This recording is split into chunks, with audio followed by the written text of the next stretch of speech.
Okay, there are some special cases in linear programming problems that we all should be familiar with.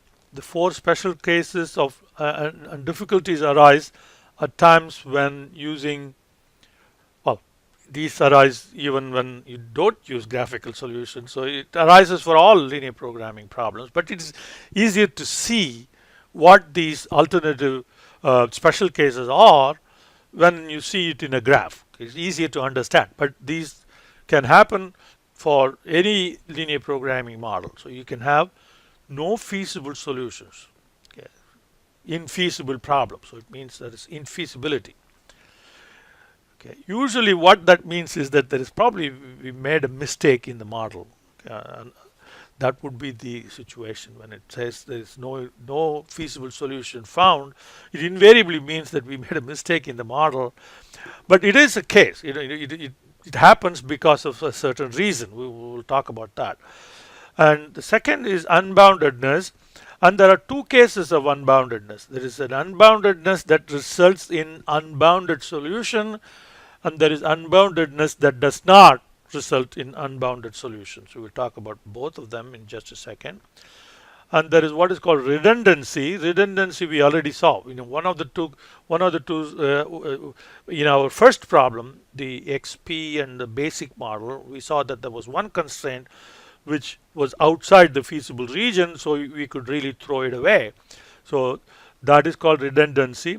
An alternate optimum solution or multiple optimal solution, that's when you have more than one optimum solution. In fact, when there is more than one optimum solution, there is infinitely many of them, which means that the isoprofit line is parallel to one of the edges of the feasible region. So let's look at each of them more carefully.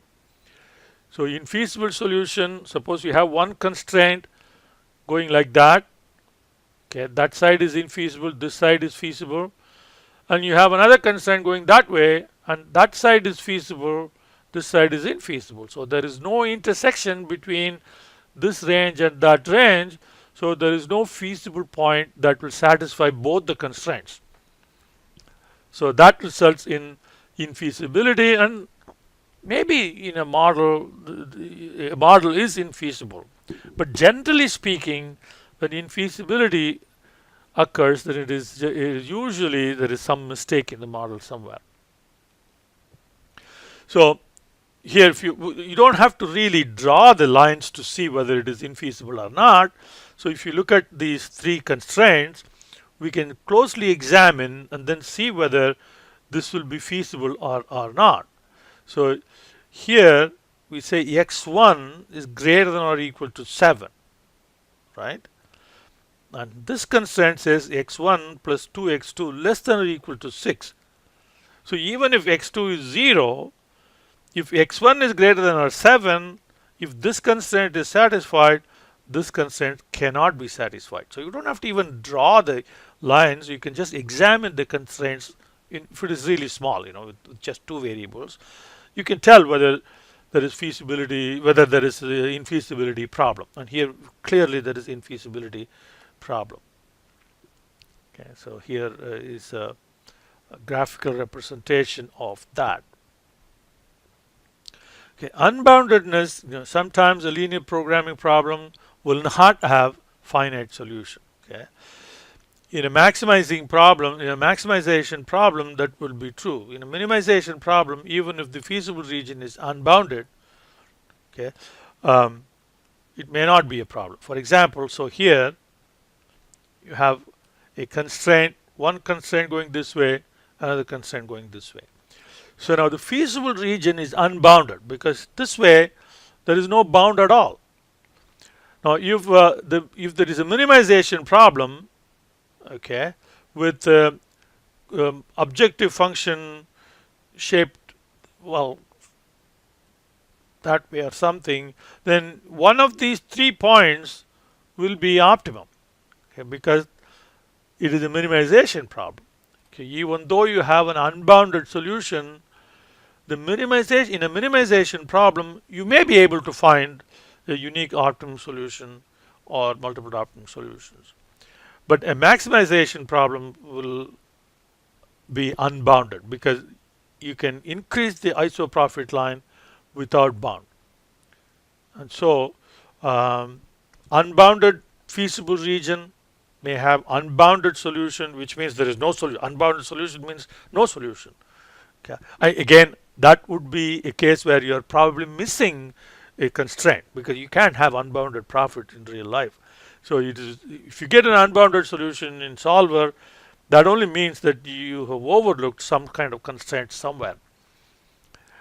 And unbounded feasible region, but in a minimization problem, you may be able to find a good solution.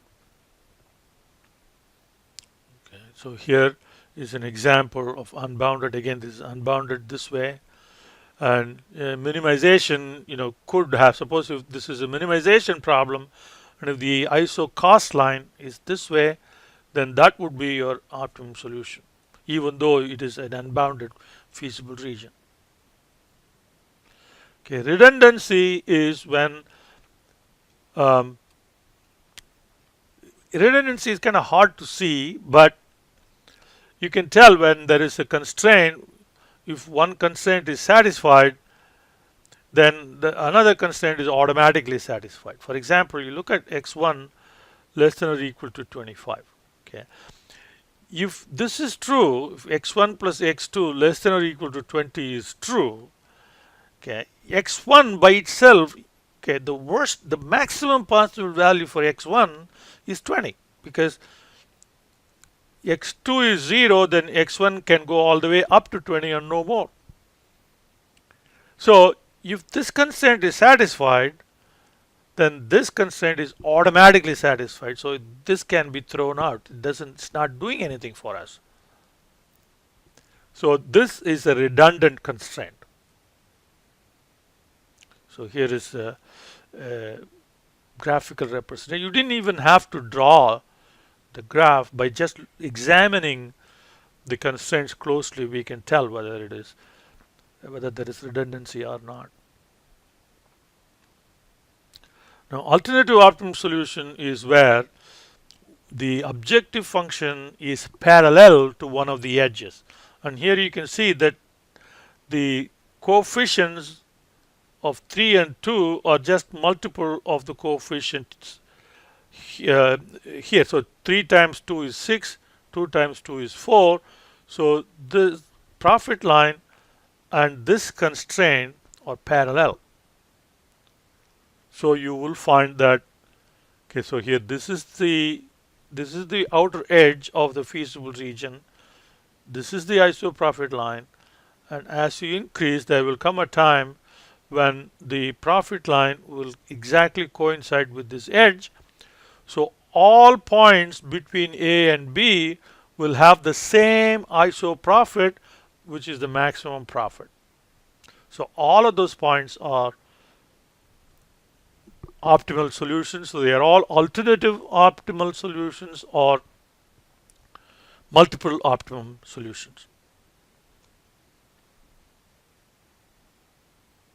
So the isoprofit line just goes up and it coincides with an edge. So the feasible part of the constraint will all be optimum.